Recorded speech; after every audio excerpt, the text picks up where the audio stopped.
सध्या विदर्भात तापमानात मोठ्या प्रमाणावर वाढ झालेली आहे। उष्माघात सदृश्य आजाराचं देखील प्रमाण वाढलेलं आहे।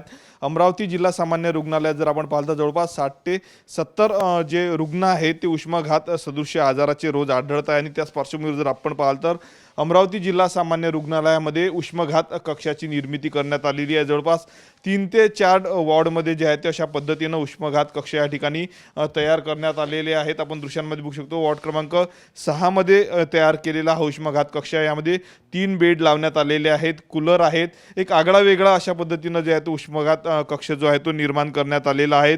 उष्माघाताच्या रुग्णांचं प्रमाण जे आहे ते दरवर्षी उन्हाळ्यामध्ये वाढत असतं, कारण तापमान जर आपण पाहिलं तर अमरावतीचं 43 अंशाच्या वर गेलेलं आहे। मागच्या आठवड्यात 47 अंशापर्यंत जे आहे ते तापमान गेलेलं होतं आणि त्याच पार्श्वभूमीवर अशा पद्धतीनं उष्माघात कक्ष जे आहेत ते निर्माण केले जात आहेत।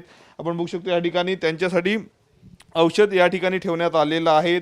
ORS चे पॉकेट असेल, त्यानंतर सलाईन आहेत, वेगवेगळ्या गोड्या औषध जे आहेत ते या ठिकाणी असा टेबल तयार करण्यात आलेला आहे। आणि या टेबलवर जे औषध ठेवलेले ORS चे पाकिट असतील किंवा हे सर्व औषध जे आहे ते उष्माघातासाठी असलेल्या संपूर्ण रुग्णांसाठी जे आहे ते दिलं जात आहेत। इथं सर्व व्यवस्था करण्यात आलेली आहे। जवळपास 60 ते 70 उष्माघात सदृश्य आजाराचे रुग्ण जे आहेत ते रोज अमरावती जिल्हा सामान्य रुग्णालयामध्ये तपासणी दरम्यान आढळत आहे। आणि त्याच पार्श्वभूमीवर खबरदारीचा उपाय म्हणून जे आहे ते जिल्हा सामान्य रुग्णालयामध्ये अशा पद्धतीनं उष्माघाताचे वॉर्ड जे आहेत ते तयार करण्यात आलेले आहेत। कॅमेरामॅन अनिकेत दहातोंडेसह मी स्वप्नील उमप, TV9 मराठी, अमरावती।